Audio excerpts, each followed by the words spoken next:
Matthew 13 ay medyo mahaba, pero kakayanin ko pong tapusin by 5 or before 5 para po ang lahat ay makapag-share or give na kanilang insight. Don't worry po, para po tayo nag-storytelling because these are all parables. Okay. So, umpisahan na po natin. So, nangyari po ito sa Sea of Galilee, kung saan po lahat ng mga crowds ay gustong makinig ng teaching ni Jesus. So, umakyat si Jesus sa boat and facing the crowds from the boat, dito po nag-umpisa siya mag-tell ng stories or ng parable.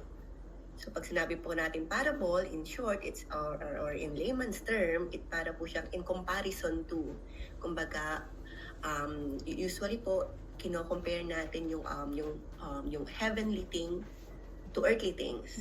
Ano po ba kaya po ang umpisa ng mga parable is always dito po sa book na ito is the kingdom of heaven is like. Doon po nag-umpisa yung pag-compare ni Jesus. So, ang i-compare po ni Jesus ay about the kingdom of heaven. Pag sinabi po natin kingdom of heaven, wala po siyang pinagkaiba sa kingdom of God. So, ibig sabihin, it's like a life ruled by God. Yung tayo being God, being our King in our life. Ano bang klaseng buhay kapag si God ang ating King? Because we as Christians, we are the citizens of heaven. So nag-umpisa po si Jesus sa pag-tell ng story about the sower or planting seed or the parable of the sower. Ang seed po ay yung word of God. Kung sa mga nakabasa po ng chapter 13, so kasi po dalawa po sa parable, yung parable po ng sower at saka yung parable po ng wheat and weeds. Ang explanation po ay nandun na rin sa book of Matthew. So, dadaanan na din natin. It's a summary pero with a little description or paliwanag po. So, first po, yung parable of the sower, which is yung seed o yung word of God, and the soil, ayun daw po yung conditions ng ating heart. So, ang kwento po ito ay about dun sa sower na naghagis ng seeds in the ground and napunta po siya sa different soils. So, there are 4 types of soils. Bigyan ko po ng short reading. Sabi po dito, a farmer went out to sow seed. As he was scattering the seed, some fell along the path. Ito po yung first type of soil. Path or yung daanan. So, ibig sabihin po, road. So, ibig sabihin po, ito po ay wala po talagang tutubo. Kasi nga po, walang lupa. And the second one, some fell on the, or kinain po ng birds because dahil nga po nasa kalsada. Then some fell on the rocky places where it did not much have soil. So, ibig sabihin po, mababaw yung soil. Pagdating po ng ilalim, ayun po batuhan na. So, ibig sabihin po, walang makapitan o walang matubuan ng ugat. And then, some fell on the, fell on the thorns, which grew up and choked the plant. So, ibig sabihin po, aside from the seed, masyadong fertile yung ground. So, ang dami pong nagtubuan at kinain po, nakipag-agawan ng nutrients with the seed and it choked the plants. And the other fell on the good soil, which means the good soil, ito po yung it produce crop. Ibig sabihin po, walang hindi mabato, walang weeds. So, wala po nakipag-agawan doon sa nutrients sa soil. So, i-explain na rin po natin, sometimes, yung word or yung seed, yun nga po yung word ni God, sometimes, depende po kasi kung saan napupuntang tao. Minsan po, or sabihin po natin condition ng heart nila. Sometimes, when it's a road, napupunta sa road, yun po yung mga taong, close ang aking pag-unawa sa Bible, sa Christian. Ano niyo po yung mga taong, Christian, wala yan. I'm okay na ako sa sitwasyon ko. Kumbaga parang firm na sila na I'm living my life, I don't need God. I'm the God of my own. Ayun po. So ayun ang heart nila. So ibig sabihin, they reject immediately yung word ni God. Yung pangalawa po yung rocky. Ibig sabihin po, ayun po yung nag-response na, uy, ang ganda ng word, parang na-touch ako. Diba? Usually po, minsan nagsisimba. Pagkasimba, nakareceive agad. Wow, ang ganda ng word, pero paglabas sa mundo, paglabas po nila sa simbahan, alam niyo po yung parang na-distract na agad, nakalimutan na agad ang word ni God. So parang ano ba yung shinare, mga ganyan, oh, di ba pa parang ang response po nila ay hindi sila willing na na mag-endure nga daw po ng persecution, kasi minsan pag sinabing ay Kristiyano ka na, ano ganyan, kasi po 'di ba ang daming na-open ng Bible, ang daming hindi po pwede ang same-sex marriage, hindi po pwede ang hindi po pwede ang LGBTQ or STUBWX hanggang Z, 'di ba po? So parang ang tao, parang ay lalo na kapag nandun ka na you are on the part of that group, parang ay hindi ako willing na i-give up yung pagiging LGBTQ ko. So nagandahan ako sa word ni God, pero wag muna. So nireject na automatic ang word ni God. And then the third one is napunta sa thorns. So nag-response daw tayo for a while. So ibig sabihin tumubo ng konti, pero na-stuck tayo sa ating spiritual growth. Kasi nga naman, parang, ang dami kong business, so ibig sabihin, kailangan ko i-give up to. Alam niyo po yun, yung mga time na hindi ko kaya i-give up to, hindi ko kayang mag-tithes, hindi ko kayang, alam niyo po yun. So parang, you're so willing, you want, nag-grow ka for a while, but then, being in the church, it demands a lot of time. It demands for you to pray, it demands for you to join this, it demands for you to tithe, it demands for you a lot of things. Pero yun nga po, hindi po natin mag-give up. And then, the four one is the good soil. So yung word ni God napunta sa tao or dun sa taong with a heart na I'm so willing to surrender everything, God, and I will ikikip ko to sa heart ko, and I will walk my faith, I will walk the faith. So ito daw yung mga nag-produce ng fruit. So sila daw yung mga mas madaming nagawa si God in their life, and they produce, sabi nga, 60-fold, 100-fold, so depende. Kasi depende naman sa tao, di ba? Kumbaga parang how they will, di ba, may mga Christian na really going full-time for the ministry, may mga tao na still going with their life, but sometimes yung mga tao, they are 100. So depende kung paano depende sa ating produce. But still, kay God, ang ma-produce mo man ay 30-fold, 60-fold, or 100-fold, in God's eye, it's all the same. You are a producing Christian, you bear fruits. So ayun daw po ang paliwanag ni God or paliwanag ni Jesus dun sa parable of the sower. So actually, there are 6 parables. So mabilis lang po, but I will go into it one by one. Tapos po, before the parable of the weeds and the weeds, bakit daw po nagtanong ang mga disciple kay Jesus na why in parables? Hindi namin maintindihan. Imagine, halo-halo ang crowd ni Jesus. There are yung mga master of Moses law, yung mga Pharisees, Sadducees, yung mga halo-halo, may mga other beliefs and all.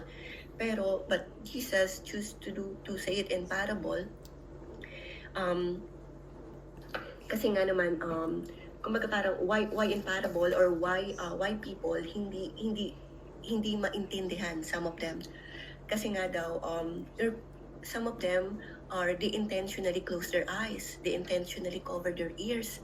Imagine, way back, bago pa dumating si Christ, madami nang sinensikad na prophet to the people, di ba? Si Prophet Isaiah, ang dami ng prophet sharing the news of God, but their hearts are hardened. They choose not to listen, they choose not to hear. Imagine, until now, the Pharisees and all the Sadducees, though they know the law of Moses, they stand firm to that. Sabihin nila, we already know everything, we don't need to hear from you. Di ba po? Pinipersecute pa nila si God at pinipersecute pa nila si Jesus sa pag-share ng mga ng good news, though they know in their heart, kung bubuksan lang nila yung mata and eyes nila, they will know that He is the Messiah. But they're not doing that kasi in their heart, no, we know more than you. So yung heart nila nag-harden na, wala na yung sabihin natin na they're abiding sa law ni Moses, pero nasa na yung love for God, nasa na yung love for people. Lahat, kumbaga parang they stop listening. Pero sinabi ni Jesus, but they will just choose to listen, but they will just turn to me, and they will hear the good news. Kumbaga para malilinawan sila on all that parables. Sabi nga, but if they choose deeply in their hearts to search the word of God, and through repentance, they can hear and see again. Kumbaga parang throughout time, nabulag na sila. And some, they choose na mabulag, at they choose na hindi na alamin yun. So, and the second parable is the parable of the wheats and weeds. Dito rin, may explanation na si Jesus, kasi ito yung, imagine si Jesus, he's just sharing it in parable, and siyempre yung mga tao aalis na, ano kayo ibig sabihin ni Jesus? So, good thing for those disciple ni Jesus na they can ask Jesus right away, ano po bang ibig sabihin Jesus nung parable na iyon? So, the parable of the wheat and weeds, ito daw po ay story about the believers and the non-believers growing together here on earth. Where's my phone? Okay. Give me a sec. Okay po. So, yung parable po ng wheat and weeds, so it's like the righteous and the non-believer, they are living together. Ito po ang story. Okay, I will read a short verse of the parable of the weeds. Ito po. Sabi po dito, the kingdom of heaven, ito na naman po, is like a man who sowed good seed in his field. But while everyone was sleeping, his enemy came and sowed seeds among the weeds. So yung enemy daw, ito po ang ating representation. So the man who seed the good seed si Jesus. Field is the world. Yung good seed po is the sons of the kingdom o yung follower, tayo po. Weeds, ito po yung mga unrighteous, yung mga wicked. So the enemy po ang nag-scatter ng weeds. Ito po si devil. Then harvest, end of the age, and reapers are the angel. Okay, continue ko po. While everyone was sleeping, his enemy came, si Satan daw, and sowed, nagtanim ng kaaway among the wheat or among the follower of Christ, and went away. When the wheat sprouted and formed heads, the weeds also appeared. The owner's servant came to him and said, "Sir, didn't you sow good seed in your field? Then why the weeds come up?" The enemy did this. Alam ni Christ, si Satan ang nagtanim ng enemy or mga wicked.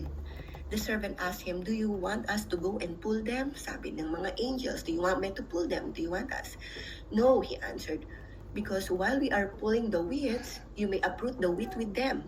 Let both grow together until the harvest." Hi, my love. Until the harvest. At that time, I will tell the harvester, first collect the weeds and tie them in the bundles and be burned, then gather the wheat and weeds into my barn. So it's like Christian and non-Christian living together side by side.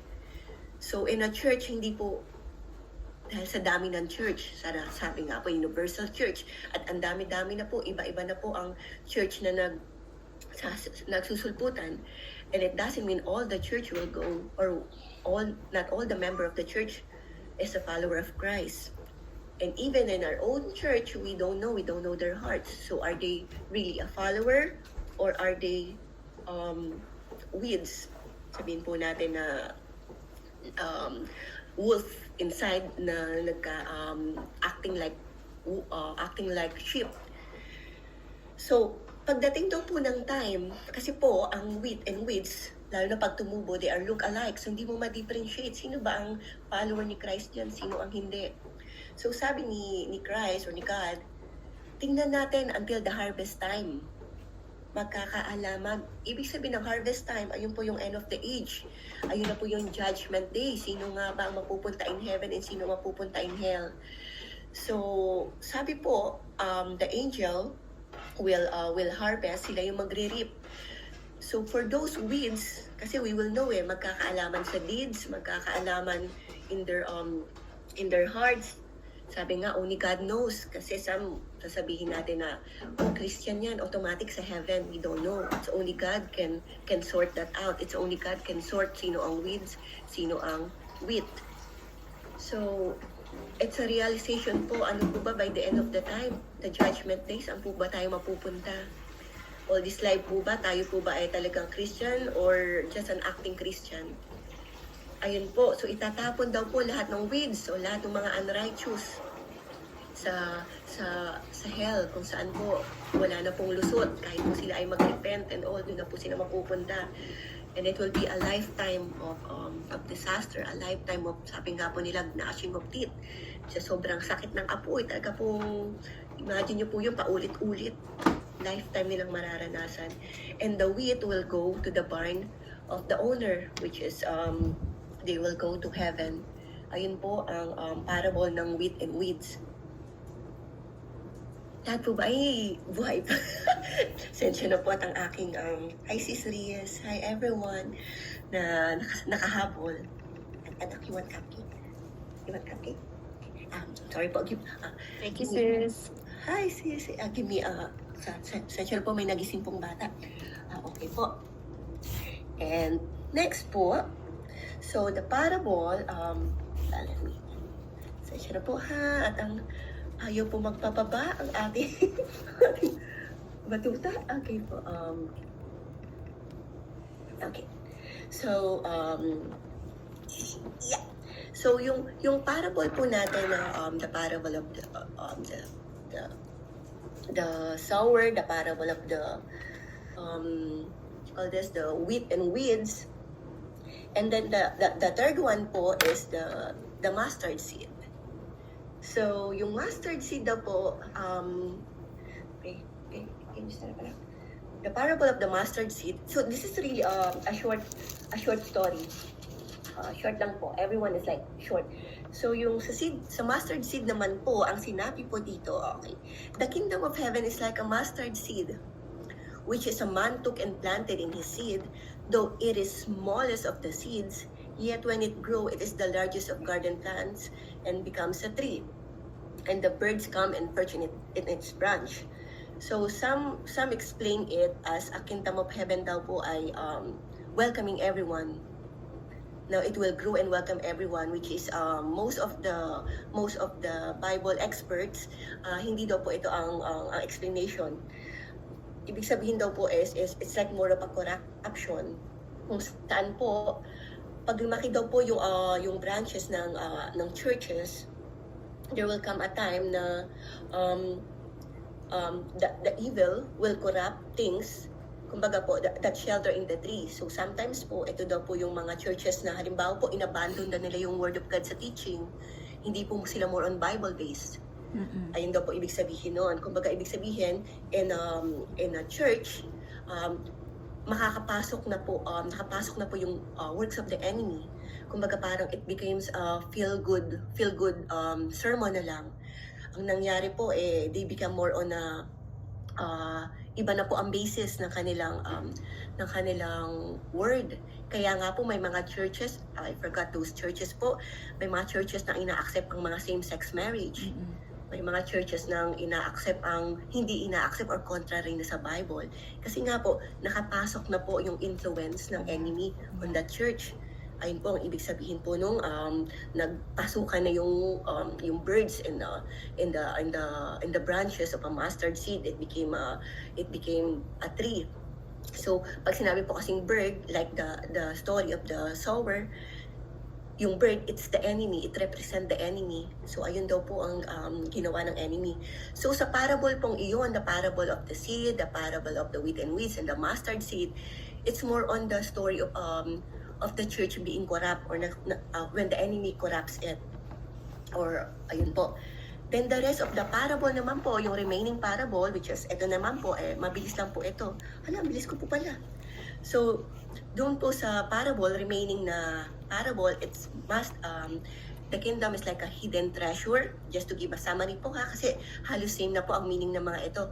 The hidden treasure, it's like a merchant seeking beautiful pearls, and it's like a net cast into the sea. Itong 3 remaining parable naman daw po, it's about God, the value of God placed in each of us, on how He relentlessly, kumbaga parang how God like really pursue us to enjoy the kingdom of heaven. So this is like a comparison of how God wants us to be in His heaven. Okay po. So sabi daw po that we are like a hidden treasure. Okay po. So sabi po dito, real quick, the kingdom of heaven is like a treasure hidden in the field. When a man found it, he hid it again, and then in his joy went and sold all he had and bought that field. And then sabi din po dito, the kingdom of heaven is like a merchant looking for fine pearls. When he found one of great value, he went away and sold everything. Alam niyo po ba kung sino po yung treasure na yun? Tayo daw po iyon, tayo daw po. Kumbaga parang si God, He sold everything, even His Son. Give up niya para daw po tayo kanyang makuha, tayo po ay kanyang makip. So we are like a hidden treasure because underneath our sin, there is something valuable. Kahit sinner daw po tayo, kahit ano ang past natin, for God, you are like a hidden treasure. Even you are covered with dirt, there is something valuable on you. Valuable ka pa rin para kay God. Hindi ka waste of time. Kasi sasabihin ng iba, bakit ba di ba, even yung some Christian, bakit ba bibigyan mo ng pinagsasayang mo ng time yan? Wala nang pag-asa yan. Ano na yan? Dito kinain na ng kasalanan, kinain na ng mundo. Wala na yan. Ay, yung baklang yan, nag-asawa na, nag-change, sex change na, pumunta na ng Thailand, nagpaputol na, nagpalagay na ng hiwa. Wala nang pag-asa yan. Diba? But no, never know. Kay God, walang imposible. Imagine, that's why there's a lot of testimony na mga kahit kinasal, nagpaputol, nagpalagay ng same-sex marriage, sex change na, once they know the truth, once the truth was revealed to them, hindi pa huli ang lahat.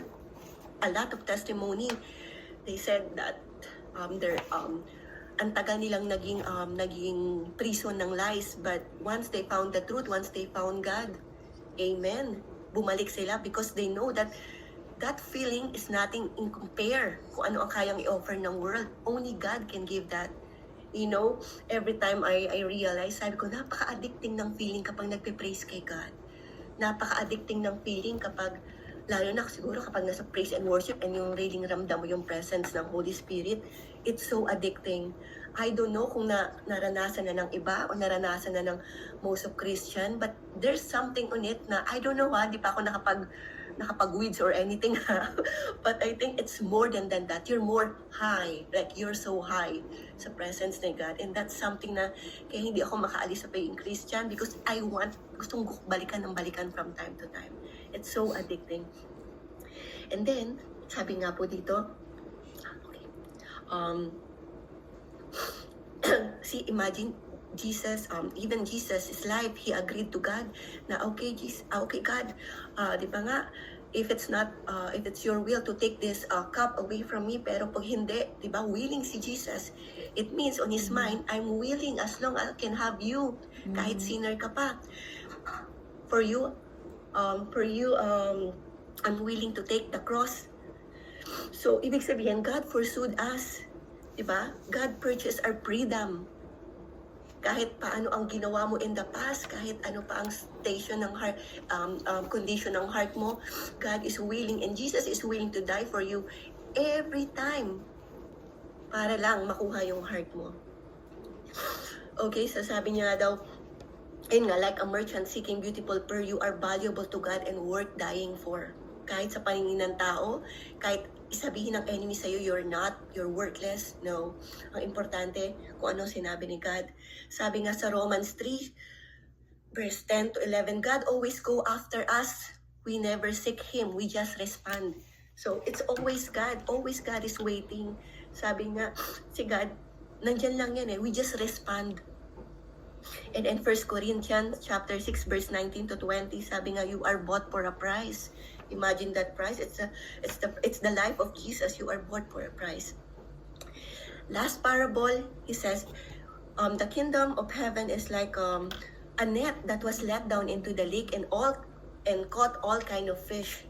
So ibig sabihin daw dito, para daw net yung love daw ni God.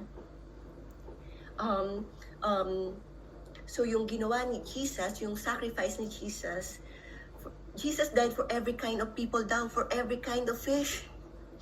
Lahat daw yun. open for everyone as long kahit ano pa ang level of sin mo. So kahit ano pa ang level of sin mo, as long as you accept Jesus as your Lord, Christ and Savior, and acknowledge Him to be your Lord, then you will be saved. So ayun daw po ibig sabihin nun. So yung net is open for everyone. Kumbaga parang at that, it will come to a time daw na there will be a separation of fish, which is the righteous and the wicked. Itatapon yung mga bad fish and the good fish. So sila yung mapupunta in heaven, katulad nung sa wheat and what you call this? Wheat and weeds. Oh, I'm sorry, I forgot one thing. Yung is another parable po, yung parang parable of the yeast. I'm sorry, it's real quick. So yung parable of the yeast po is it's like also same with the corruption in the church, di ba? Ang yeast kapag nag-combine sa flour, it will get big and it will seep into the kingdom of God. It will seep into the church. So same thing daw po ng birds into the mustard seed. Ayun daw po ang ibig sabihin nun. So they are more of a they are all like more comparison, or they are more same daw po comparison. So it will corrupt the kingdom. So ang nangyayari po kasi kapag na-corrupt daw yung church, the church loses its power and become impure and corrupted. That's why po kailangan daw po nating maging wise. Yung tinuturo po ba sa church o yung tinuturo, yung napapakinggan po ba natin is based sa Bible? Is it the truth or is just part of the deceive ng kaaway? So, all this parable, ayan po, sinabi po ni God, Jesus, all this parable, shinare niya po and they leave the people. And then, after that, after sharing all this parable, He went to his, to end it up. So, sa last part po ng Matthew 13, pumunta na daw po si Jesus sa kanyang hometown, which is in Nazareth, where He shared words to them, good news to them, pero nireject yung kanyang words. So ever since pa pala po, no, even kay Jesus, even in his hometown, kaya tayo, bakit nga ba pamilya ko pang nagre-reject sa akin, ba't pamilya ko pa yung ang hirap sharean? Kasi they are the one like, the first one who doubt us. So they're the first one like, to reject us, like what happened to Jesus. So it's normal mga kapatid na we're having a hard time to win our family, but through prayers, and itaas nyo lang po kay God, lahat nga daw po walang imposible kapag itinaas natin kay Jesus in prayer. So ayun po, so sa story po ito, to sum it up, hindi po si God don't want always to spoon feed us. Hindi po lahat is always like lahat ba ilalatag ko na lang sa iyo, anak? Hindi ba pwedeng isip mo ko?